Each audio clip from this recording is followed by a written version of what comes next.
Audio Jungle. Audio Jungle.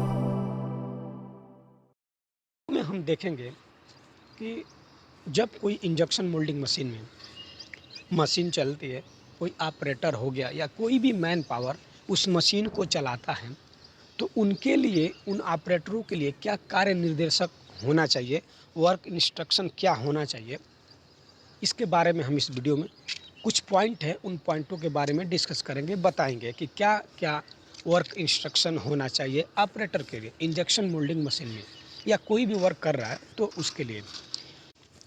Production चालू करने से पहले मशीन की अच्छी तरह से साफ़ सफाई कर ले।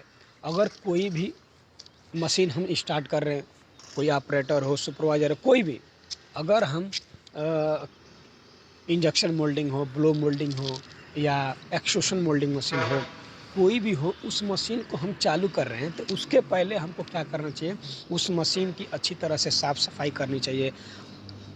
फ्रंट गेट का, रियर गेट का, दोनों तरफ का गेट को हम आगे पीछे चारों तरफ से हम उस मशीन को अच्छी तरह से क्लीन कर लेंगे। उसके बाद ही हम मशीन को स्टार्ट करेंगे। सेकेंड पॉइंट हमारा क्या है, पिछले शिफ्ट में जो भी प्रॉब्लम आई हो उसकी पूरी जानकारी होनी चाहिए, उसी के आधार पर मशीन को हम रनिंग होगी। अगर मान लीजिए हम आके फर्स्ट शिफ्ट में वर्क हुआ, फिर मैं आके सेकेंड शिफ्ट में उस मशीन को चालू कर रहा हूँ, तो हमको पिछले शिफ्ट में, फर्स्ट शिफ्ट में क्या क्या इस मशीन पर प्रॉब्लम आई, उन मशीनों के बारे में हमको अच्छी तरह से मालूम होनी चाहिए कि इस मशीन में ये प्रॉब्लम आ रहे थे या उस प्रोडक्ट में ये प्रॉब्लम आ रहे थे। उसी के हिसाब से हम मशीन को स्टार्ट करेंगे और चलाएंगे। ठीक। थर्ड पॉइंट हमारा क्या है कि पिछले शिफ्ट में प्रोडक्शन में जो भी प्रॉब्लम आई हो उसकी जानकारी होनी चाहिए। देखिए, ये शिफ्ट में उस कंपोनेंट में या जो प्रोडक्शन हम कर रहे हैं उसमें क्या क्या प्रॉब्लम आए। जैसे कि मान लीजिए फर्स्ट शिफ्ट में शॉर्ट फिल आ रहा है, सिल्वर स्टिक आ रही है, बर्न मार्क आ रही है, तो इस सब की हमको जानकारी होनी चाहिए कि क्यों आ रहा है। उसके हिसाब से हम मशीन को स्टार्ट करेंगे और उन सभी प्रॉब्लम को ठीक करेंगे और उसके बाद हम प्रोडक्शन को स्टार्ट कर देंगे। ठीक। फोर्थ पॉइंट हमारा क्या है, देखिए फोर्थ पॉइंट में, मोल्ड में अगर इंसर्ट लगता हो तो उसकी पूरी कम्युनिकेशन लें, उसके बाद ही इंसर्ट लगाएं। अगर अच्छी तरह से नहीं लग रहा है तो उसे सेपरेट रखें।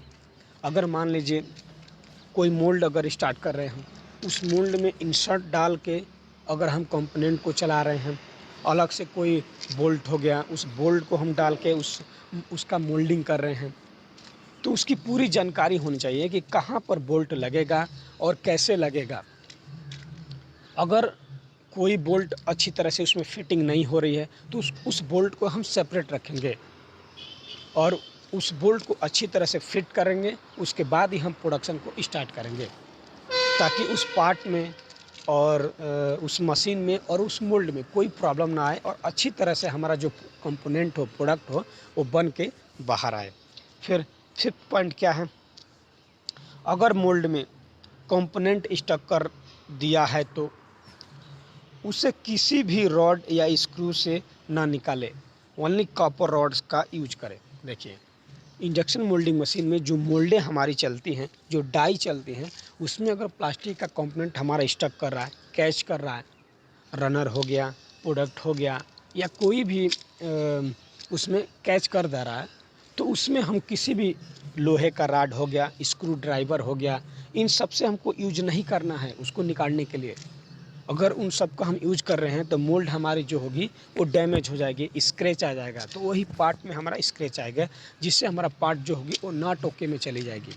इसलिए इन सब को हम निकालने के लिए, अगर कोई भी रनर कैच हो रहा है, कंपोनेंट कैच हो रहा है, तो इन सबको निकालने के लिए हमको एक कॉपर रॉड आती है, उसी कॉपर रॉड का हमको यूज करना है इन पार्टों को रिमूव करने के लिए मोल्ड से।